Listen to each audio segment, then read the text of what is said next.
Yay. Give a nice little more orange flavor.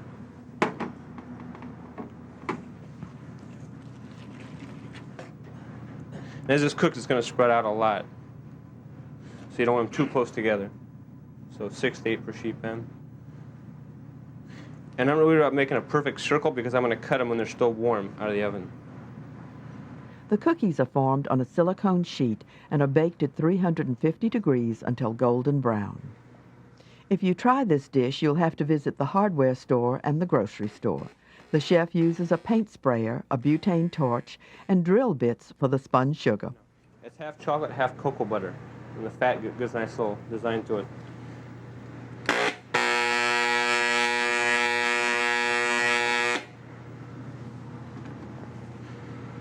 And take your fork off. Get a nice little design for our plate. Banana slices are sprinkled with sugar and caramelized with a torch. For the spun sugar, it's using half fondant, or like icing like for danishes, and half glucose, similar to corn syrup. Put them together, bring it to about 150 degrees, and it's like a comb, which we use, you use a whisk or not nails in it. Make sure it's really hot. And I have 2 poles that have been sprayed with a non-stick spray. You make sure it's really hot, and it's a back and forth sweeping motion. If not done correctly, you could have the sweetest floor in town. The first layer of a Napoleon is the passion fruit custard and banana slices.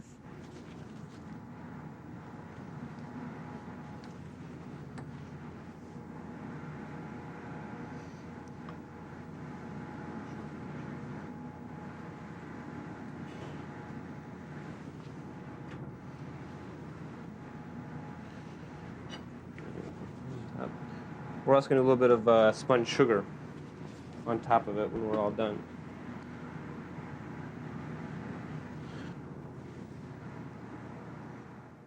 Note the presentation includes a cornucopia made from the warm cookies and filled with the custard. Then a flower, outlined in chocolate, is filled in with creme anglaise and fruit purees.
Welcome to Great Chefs, a culinary tour of the United States featuring some of the country's finest chefs.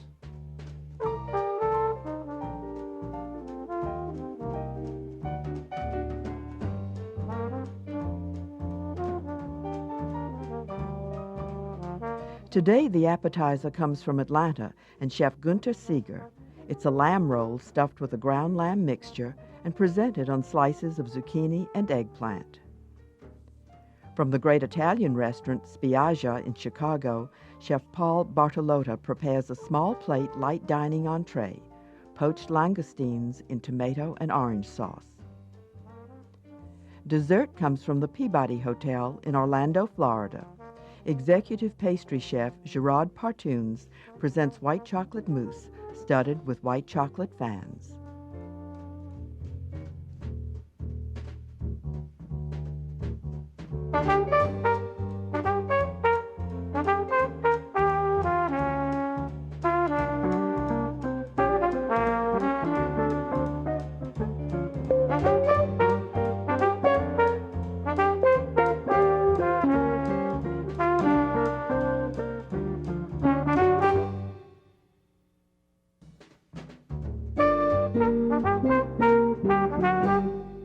At taping time, German-born Günter Seeger was executive chef for the dining room at the Ritz-Carlton Buckhead in Atlanta. He has since opened his own namesake operation in the Buckhead area. The appetizer is lamb roulade on zucchini and eggplant carpaccio. Note that he makes the roll from thin slices. The farce, or stuffing, contains diced bell pepper sautéed in a little olive oil. Also, cubes of brioche, which were browned in the oven. For the lamb farce, I have some lamb shoulders, and it's cut in pieces. To make the farce, you always want to have your meat stay very cold, and when you make your farce, you want to have the farce being very cold. So I put the bowl on ice.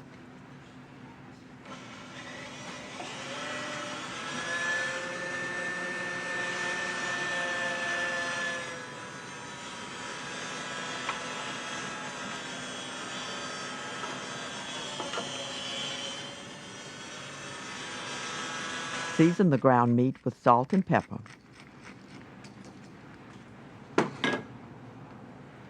And mixed really good. You always stay, while you're making the farce, you always stay on the ice. Now we're adding some cream.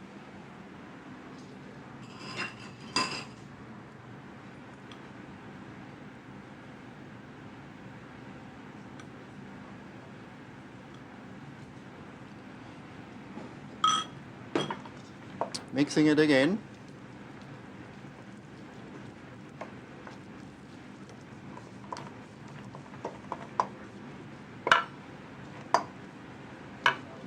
Now we have some thyme here, very finely chopped. Other aromatics include chopped parsley and chopped garlic. Some chive.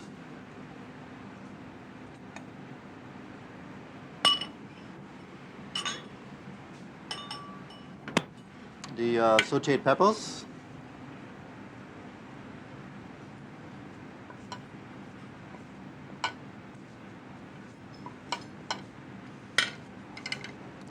And the brioche.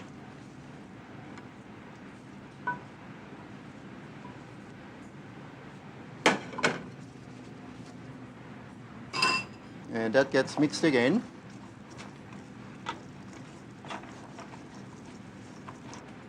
The brioche will soak all that cream off.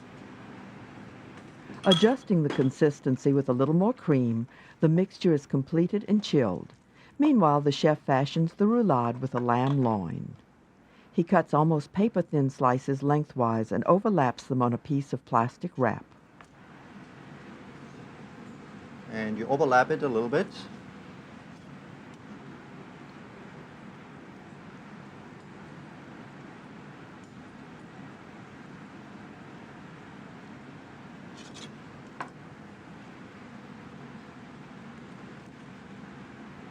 Season with salt and pepper and add the farce.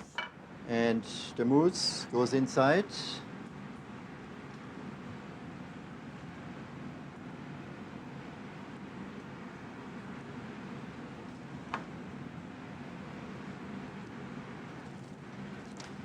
Then we roll. We lap this whole thing over like that. One more time. And then you fold the whole plastic, tighten it up,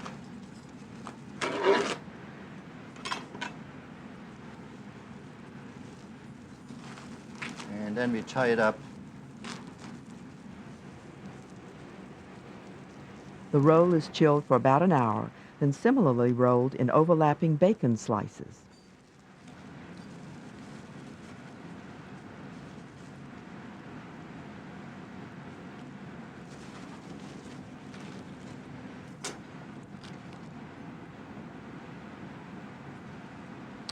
And then we roll the whole roulade in this bacon.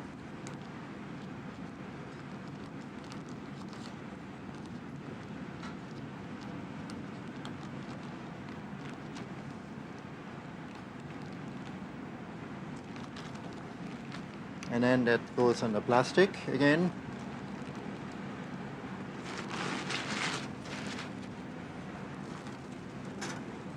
And we tie this up again. The same way than we did the roulade before. Chill this for at least 2 hours. Thin slices of zucchini and eggplant are cut using a mandolin.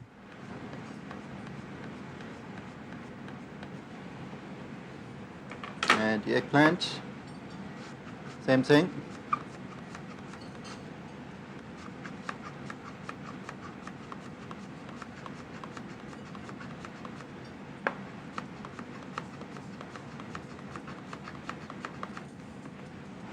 The eggplant and zucchini are lightly sautéed separately in olive oil. They should not be browned. Then, in a clever adaptation of the Italian appetizer using shaved beef, carpaccio, the slices are arranged on a plate coated with olive oil.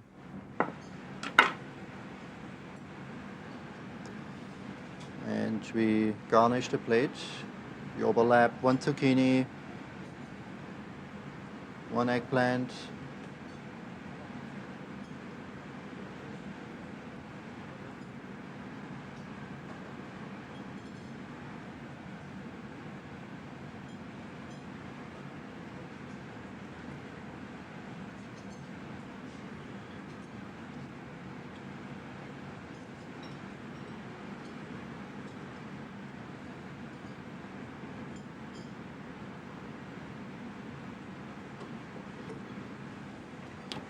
then we have some tomato concasse. Those tomatoes are peeled and put in boiling water for 10 seconds and de-seeded and cut in brunoise. The carpaccio will be run under a salamander or broiler just before presentation. Now a medallion is cut from the roulade.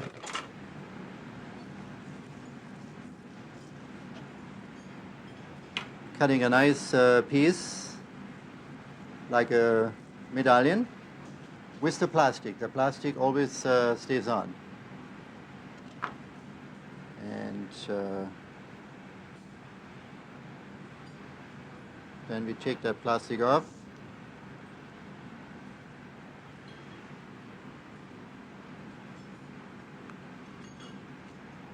Sauté in hot olive oil. This medallion can be cooked like a regular lamb. It doesn't need to be cooked all the way through because we're using the lamb loin.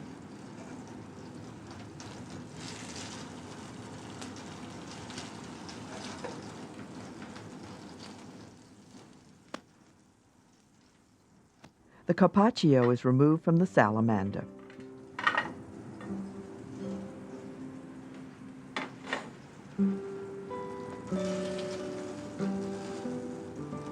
We give him very nice color. And then get the grease off a little bit on paper towel. That goes in the middle of the plate. A chiffonade of basil will garnish. And then we garnish with all the basil.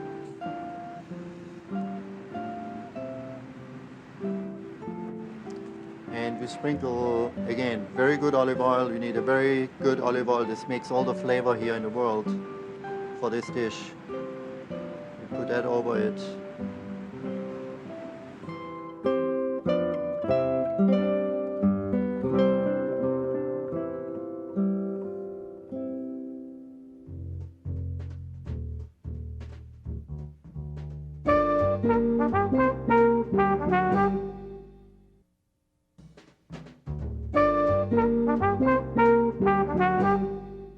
Executive chef and partner at Spiaggia is Paul Bartolotta. In 1997, this Milwaukee native received an award from the President of Italy, honoring his culinary achievements and calling him a goodwill ambassador for all things Italian. His entree is a light rendition of langoustines in tomato and orange sauce. Scampi con fonduta di pomodoro, arancia, e menta. And what it means is chilled tomato, orange, and mint sauce that is served with warm poached langostinos. Okay? So what we're going to do is we're going to clean one of these so you get an idea how you might clean it. You pull the bottom part off. Okay? And then you will crack them a little bit this way. All right? And then you just peel them open just a little bit. Make sure you broke through. And then you just peel the shell off this way. And then this piece of shell here too as well. Okay? And then at the very bottom you just sort of hold, and you also will get any of the inside to come and peel out at the same time. Okay? And then what we'll do is we'll trim it up a little bit. If there's any parts that's not so beautiful, we're going to trim that. We're going to trim this a little bit. Okay? And this is the clean langostino. And as you can see, I have those already prepared for you. Okay, so we'll put that together with this one.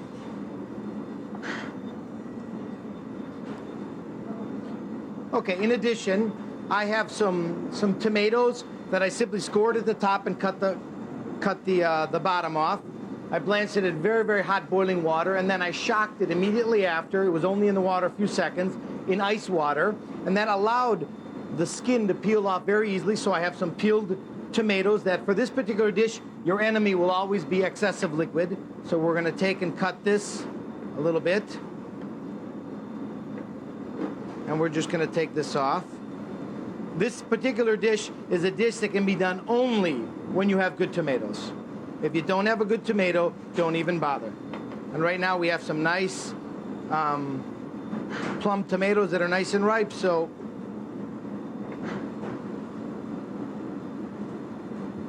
all I want is the supreme part. And then, when we get done with this, I will show you the garnish that we do with this. We make little diamonds here by cutting it, and then cutting it at an angle. And this is about the size diamond that we want to use. Okay. And then we have an orange that we peel to make segments. And what we do is we peel very carefully. We cut either side of the orange off, peel it down real nice and smooth so we retain its shape, and then basically make some nice segments out of the orange. And this is going to be used for both making the sauce and also for the garnish.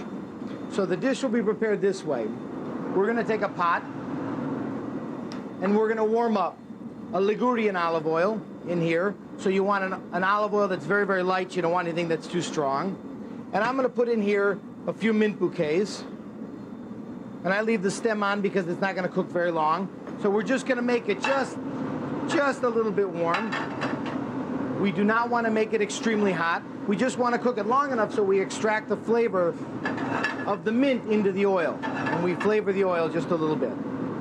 Okay, so to this I'm going to add some of the tomato segments here. So the tomato supreme to the dish.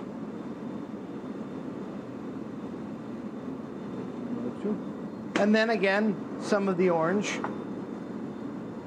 And once again, I re-emphasize that liquid is your enemy, so you want to keep this a real nice dry compote. Salt is added. Not a lot, just a little bit. And while we're at it, for poaching the langostinos, we're going to put some salt in the water for these as well.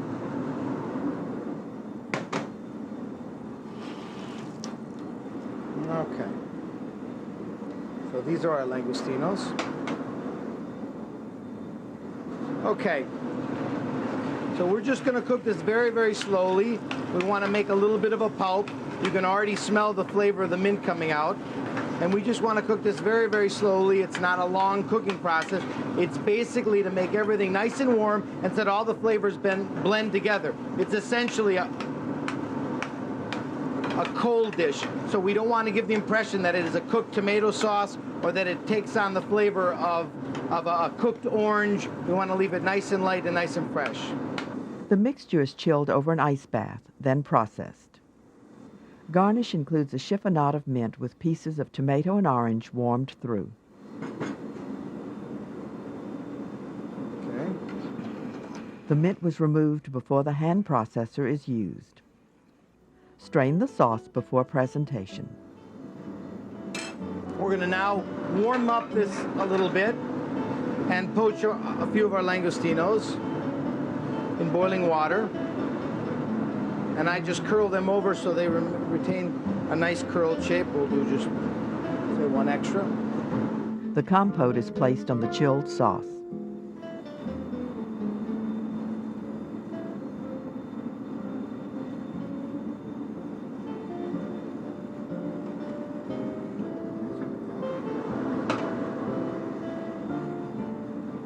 We're going to garnish this with a nice mint bouquet. Okay, and then just a drizzle of the oil just right here on top.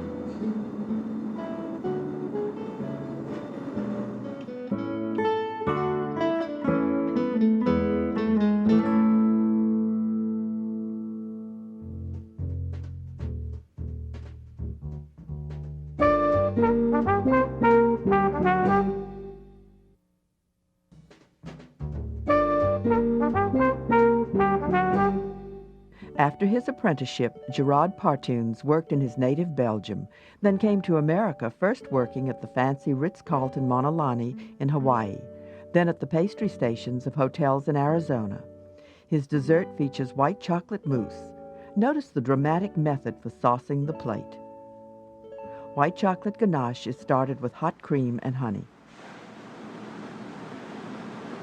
The honey will make the ganache a little bit more pliable and also serves as a sweetener.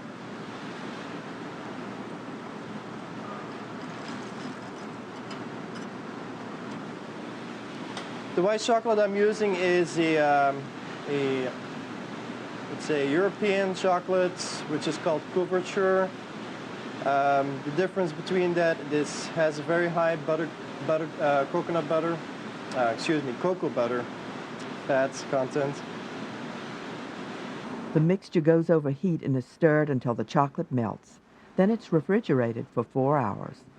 After it's chilled, the ganache is combined with heavy cream in an electric mixer. This will go extremely quick. It's a very fatty mixture. There's very much coconut fat, butter. The mousse will be piped onto rounds of almond sponge cake. They'll be soaked in orange-flavored simple syrup. Liquor. We can use a syrup, which is made with water and sugar, and adds basically any liqueur you would like to, but I recently used now a nice orange liqueur. The top of the cake here is a little bit more crusty, so I'm going to use the bottom of the cake. It will absorb more of the liqueur or the syrup. Raspberry liqueur would be very delicious too. The mousse is piped onto the cake round.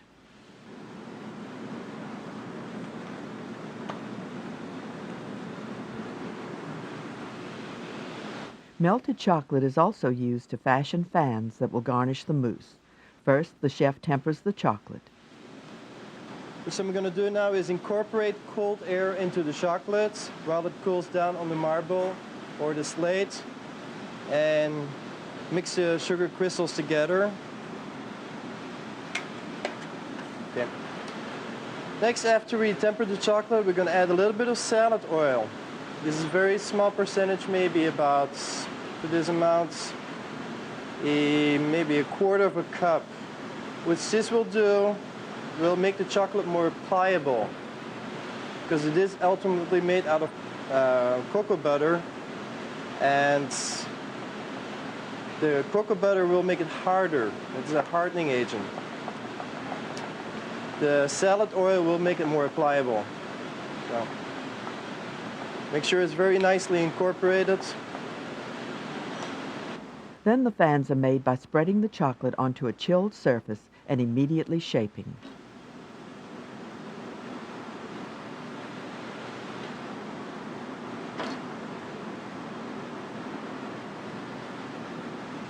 Using various colored sauces, the chef demonstrates an interesting approach to decorating a plate. He hand cranks this whirligig.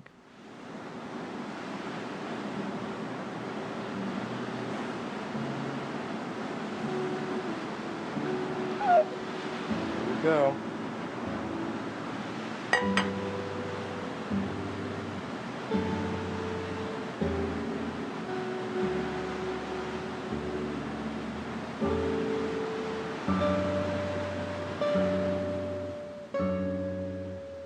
The final garnishes include sprinkled cocoa powder and fresh berries.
Welcome to Great Chefs, a culinary tour of the United States featuring some of the country's finest chefs.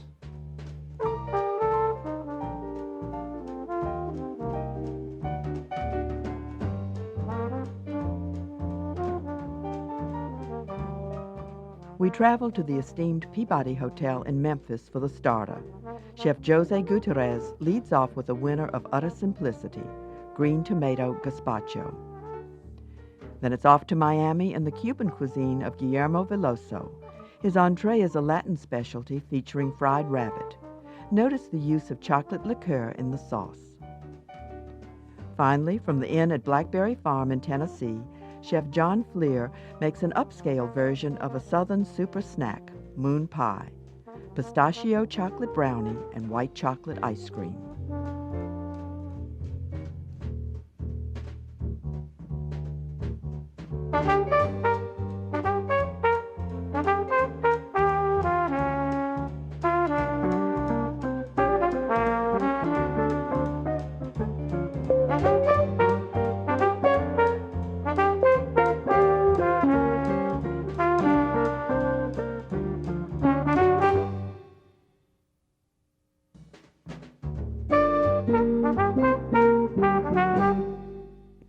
The upscale Chez Philippe restaurant is overseen by Master Chef Jose Gutierrez. The irrepressible Frenchman no doubt contributed to the Peabody winning an Ivy Award in 1997. The honor is bestowed annually by Restaurants and Institutions magazine. All you need for green tomato gazpacho is a blender. Okay, today we're going to do a gazpacho sauce with a green tomato, which are available in the south. So what we're doing is a fusion cooking between southern and southern from America and southern of Spain. So for that we're going to use all those ingredients, and we are not going to cook anything. We're just going to put everything in the blender with some olive oil and vinegar and water, and blend everything, and that will be ready. So it's going to take just a few seconds. So the first thing we're going to put in the blend is 2 cups of green tomato. Already been diced, and it's very important that they are nice and very, very green. Then we're going to have for the red peppers, we're going to have half a cup of green pepper. Then onion, yellow onion. 3/4 of a cup of diced onion. And then we're gonna have 2 cups of cucumbers, one being seeded. And you want to leave the skin on. All right. Then olive oil, then 2/3 of a cup. Same thing for the vinegar, white vinegar. Then 1 teaspoon of minced garlic and salt.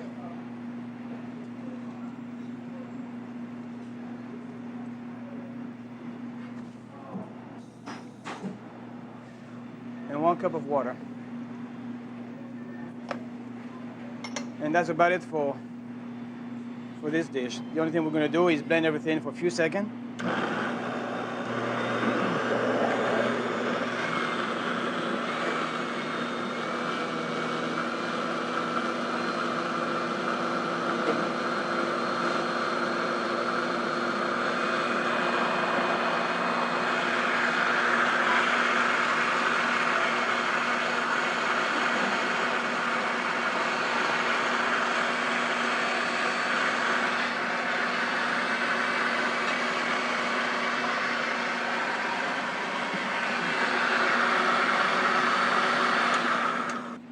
Color should be nice and green and very fresh. And it's okay if you have a little piece, it's not blended completely through. And then what we're going to do is just serve 3/4 cup per person here. And that's soup for summertime is just incredible. And when you want to serve that way, there's a little julienne of red pepper, just to show the difference of color. So for 6 persons, you will need 1 red pepper, and you can take the inside out, and sometimes it's too thick for the garnish, and save the skin to do the sauce or anything else with it.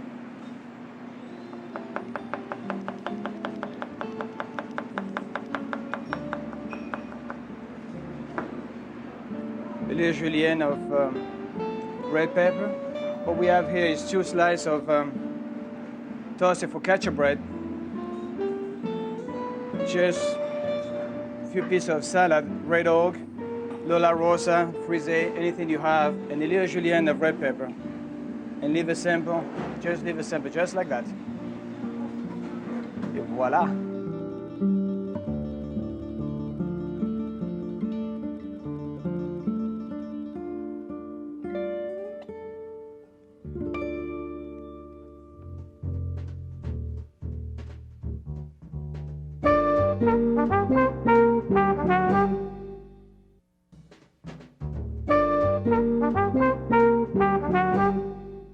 Although Yucca in Coral Gables is presented as a venue of Cuban cuisine, executive chef Guillermo Veloso's cooking represents a confluence of several Latin and Caribbean influences.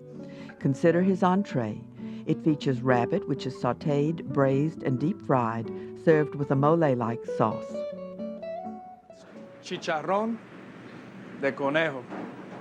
Chicharrón de conejo. Chicharrón is a typical way in the Caribbean, Cuba, Puerto Rico, of eating things like chicken and rabbit. It's basically fried, real crisp fry. What we're going to do with this is we're going to braise the rabbit till it's nice and tender, and then we're going to put it in the fryer just long enough to crisp it, but not to get it greasy or anything like that. The saddle, front, and back quarters of the rabbit are seasoned with salt and pepper and dredged in flour.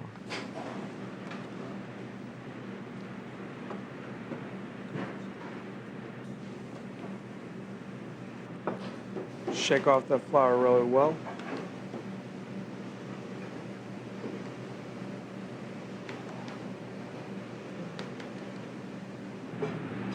And put some clarified butter.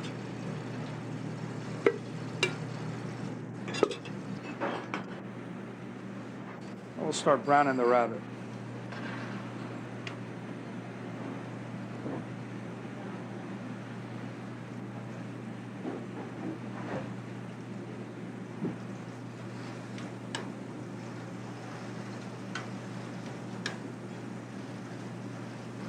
The rabbit pieces are turned once during the browning stage. So get it nicely brown. Take the rabbit out.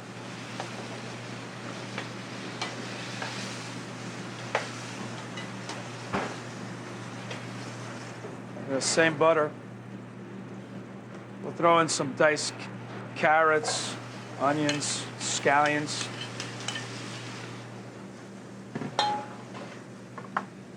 We'll do a little bit of chopped garlic in that.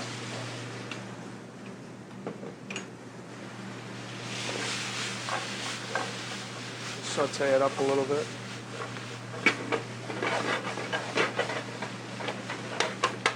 We'll return the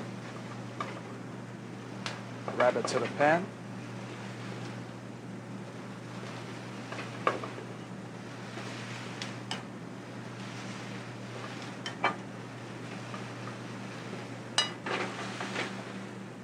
We'll deglaze that with a little bit of red wine.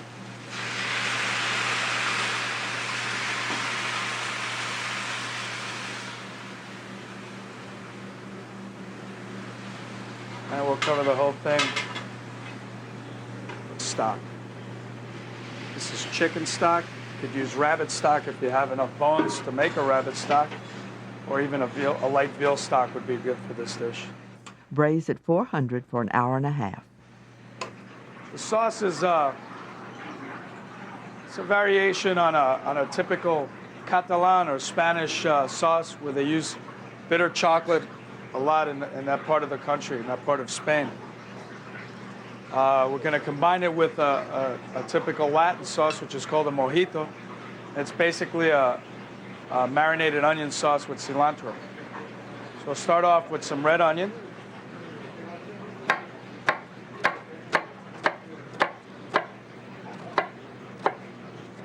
Diced or minced.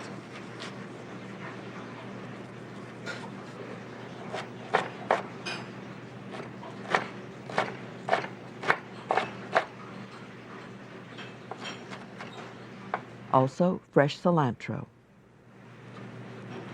Just loosely chopped. It doesn't have to be too finely chopped.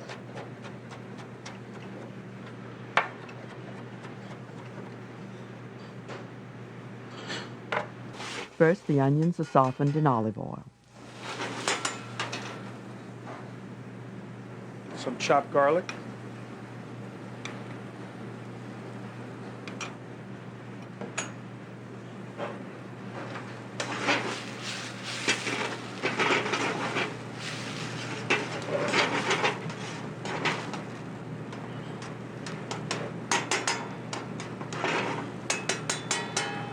We'll add some lemon juice to this.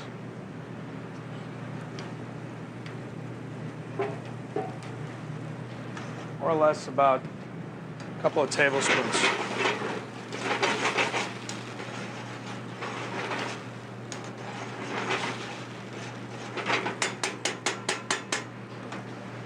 All right, at this stage we'll add the cilantro.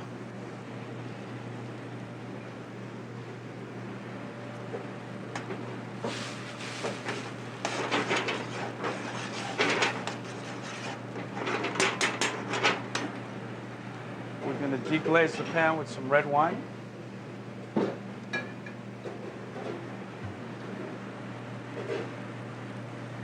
Not too much, about a cup's worth.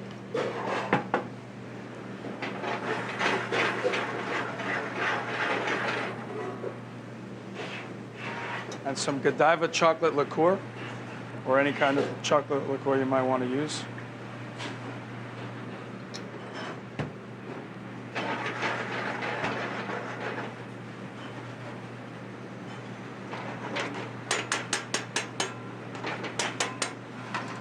We're going to add some demi-glace. Rabbit demi-glace would be preferable, but beef or veal is fine.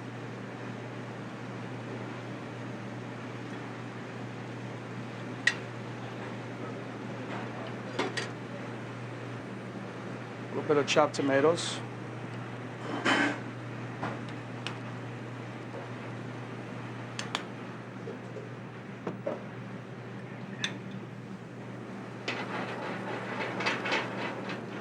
letting that reduce. Shaved bitter chocolate is added. A little bitter chocolate goes a long way in this dish.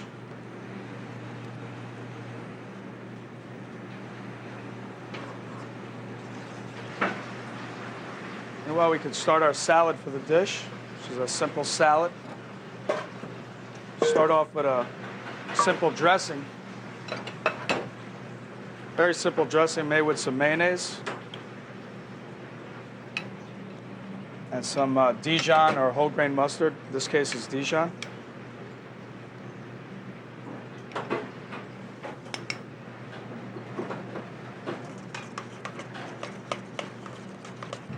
Watercress is used. Also, ripe avocado.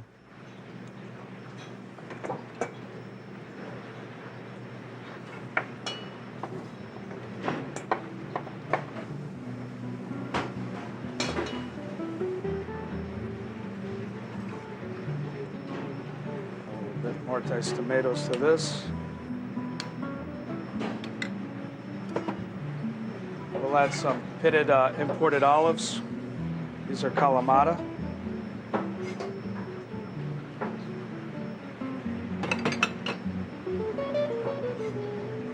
And we'll dress that with this dressing.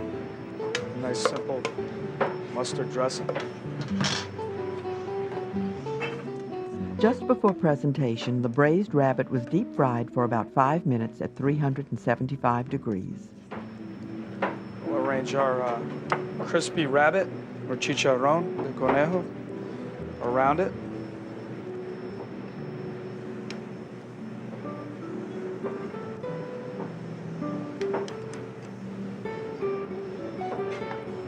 Serve our bitter chocolate and mojito sauce.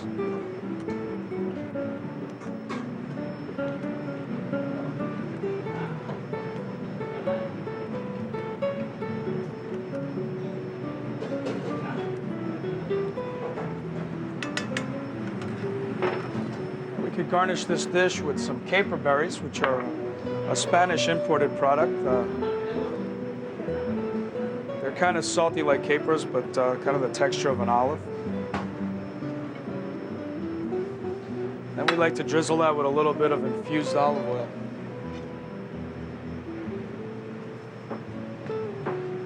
A little bit of diced pepper for color. That's the dish.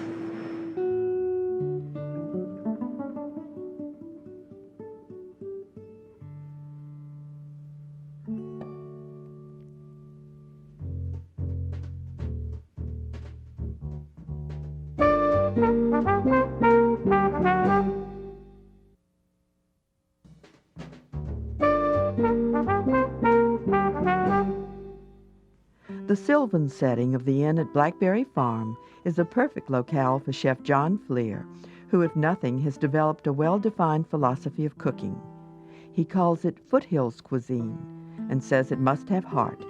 Beyond that, his dessert also has chocolate in a rich ganache-coated brownie. The brownie batter includes melted chocolate and butter, to which granulated sugar and cocoa powder are sifted in.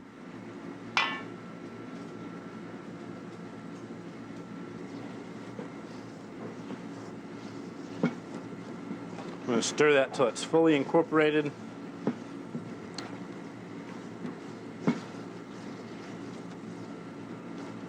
And the sugar is dissolved.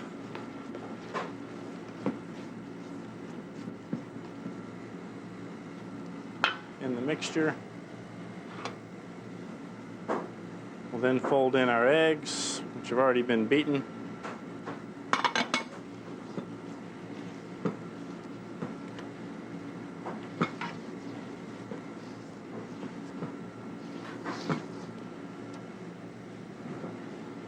Flour.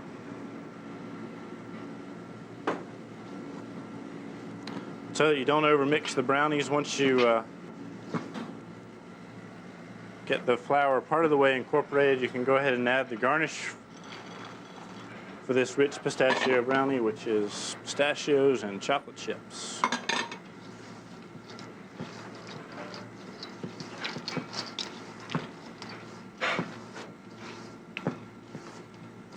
Once it's just brought together, stir in last ingredient. This is a homemade vanilla wafer, homemade vanilla extract.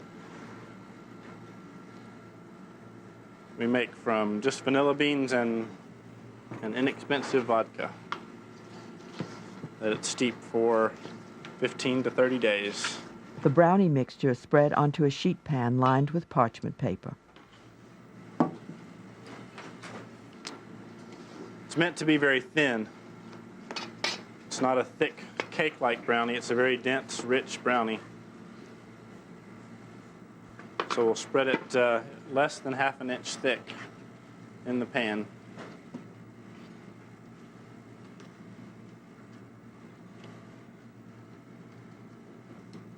Once it's even into all the corners, you can see it's really not very thick at all, about a quarter of an inch thick. We'll stick it in the oven, 350 degrees for about half an hour. It's very important with this that you cook it until it's just done, because this brownie, as thin as it is, can get very hard and crisp very quickly. So we'll cook it until it's just done. Okay. For the brownie, we'll be cutting both a top and a bottom layer, and we'll be sandwiching white chocolate ice cream in the middle. So we'll let this be our top layer. Ganache coats the top.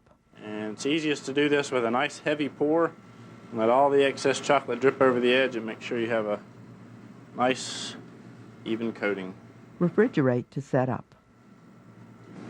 And for the bottom, we'll cut the same size round. But then, seeing as our filling for the moon pie is made from ice cream, we need some place for the melted ice cream to go as it's on its way to the table. So to stabilize the ice cream, we cut a little hole in the middle, create a chocolate donut.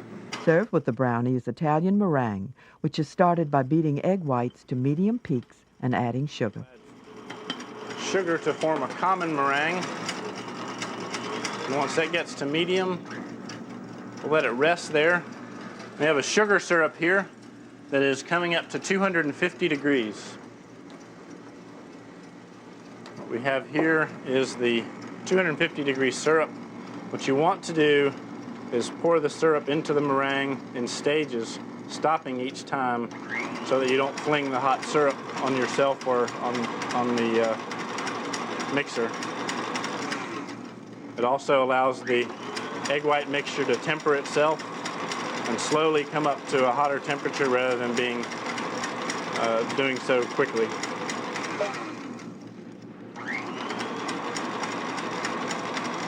You'll notice that the heat from the syrup is increasing the volume of our meringue.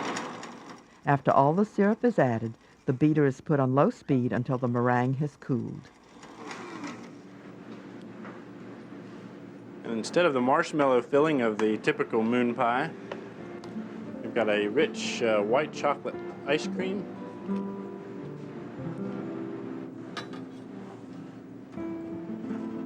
We'll take our ganache-coated brownie, some strawberry puree made from fresh strawberries, orange juice, a little dark rum, and triple sec, just as a contrast to cut some of the obvious sugary sweetness to this dessert. In the last step,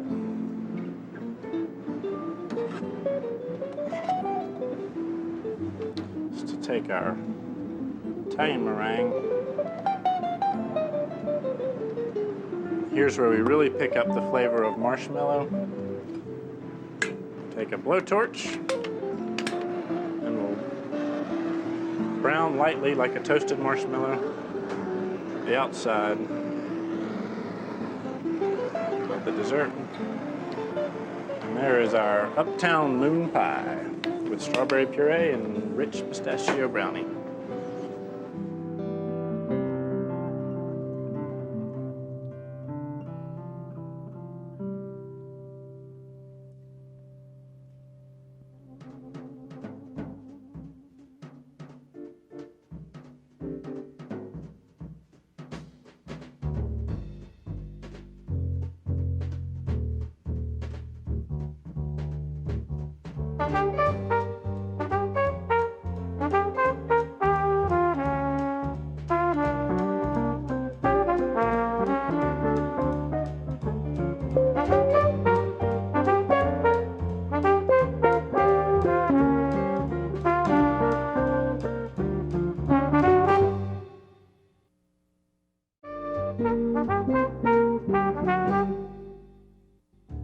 Welcome to Great Chefs, a culinary tour of the United States featuring some of the country's finest chefs.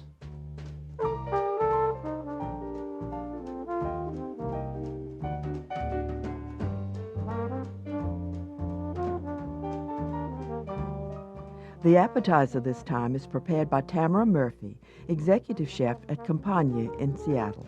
It stars Northwest seafood in a Provençal fish soup with roux. Fish is also central to the entree cooked by Roland Liccioni at the famed Le Francais in Wheeling, Illinois. It is dorade, a type of bream, served with a remarkable béarnaise sauce. Dessert is presented at Vincenzo's in Louisville, Kentucky. The culinary essence of the restaurant is Italian, and in that vein, pastry chef Jay Whiteloff prepares cannoli.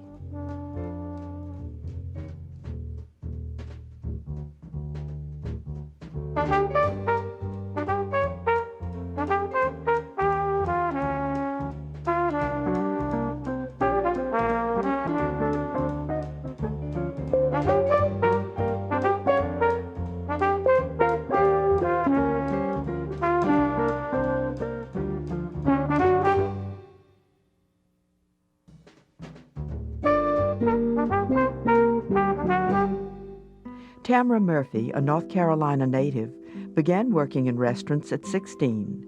In 1988, she came to Seattle, and over the next decade garnered an armful of awards, including Best Chef Northwest from the Beard Society in 1992. Her starter is fish soup with roux, often a garnish with bouillabaisse. Okay, for the roux, in the blender, 1 egg, and a little bit of garlic, mustard,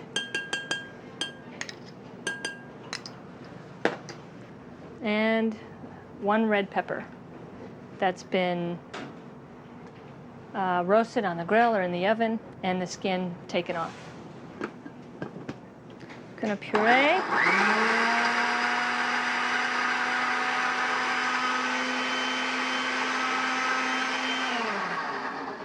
Thank you. And slowly add the olive oil.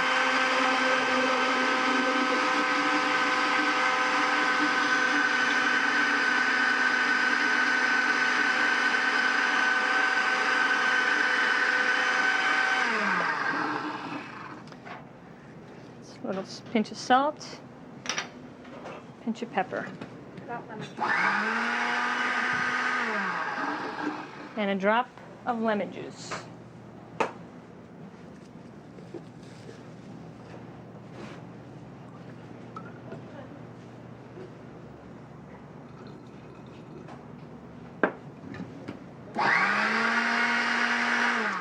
I start with fish stock.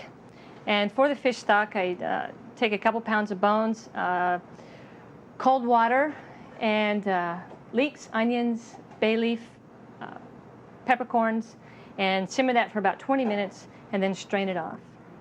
Then from that, I make an enriched fish broth.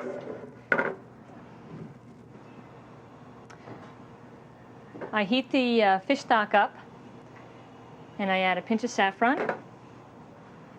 And then I add some julienne of fennel. And I'm basically blanching everything in my broth. And diced leeks.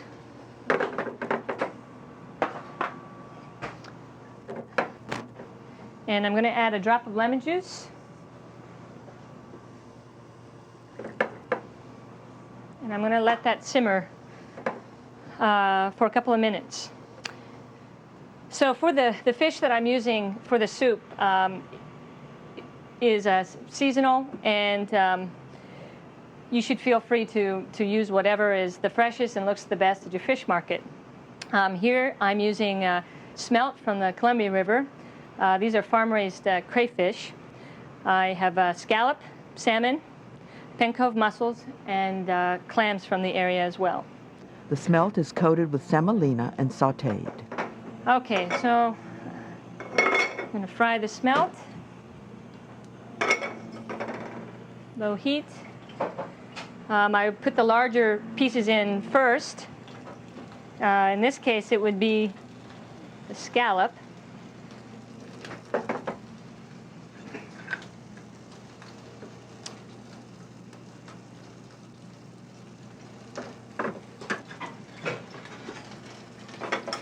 And also, in my fish broth, medium saute will work too. I'm going to add the fresh herbs. Tarragon, chives, chervil, and parsley. Salmon, crayfish,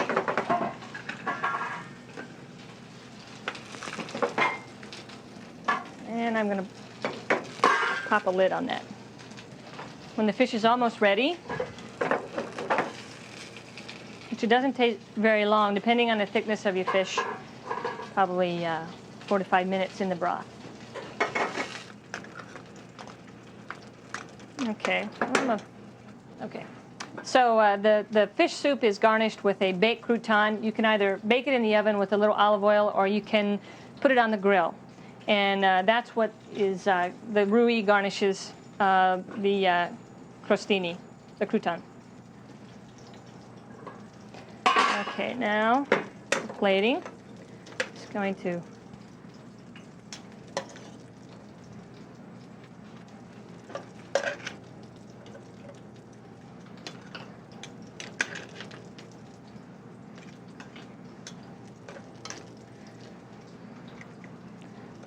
I'm going to keep this warm while I finish my sauce.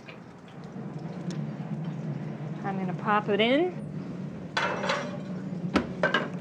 And I want to finish my sauce with my vegetables. Here I have some asparagus, some baby squash, some haricot vert. And again, you can use whatever looks good, whatever's in season. They've already been blanched off. I'm going to add a little butter, a little salt, a little pepper. I'm also going to put my crouton in the oven and heat that up. And taste for seasoning. Right.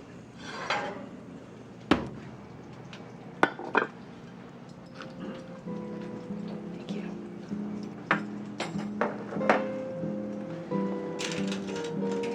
Okay. Place my vegetables.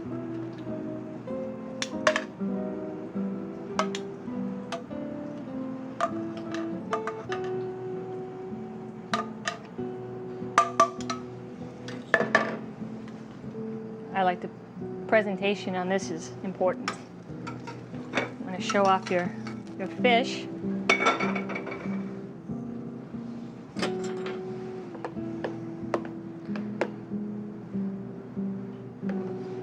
Roux, can garnish it.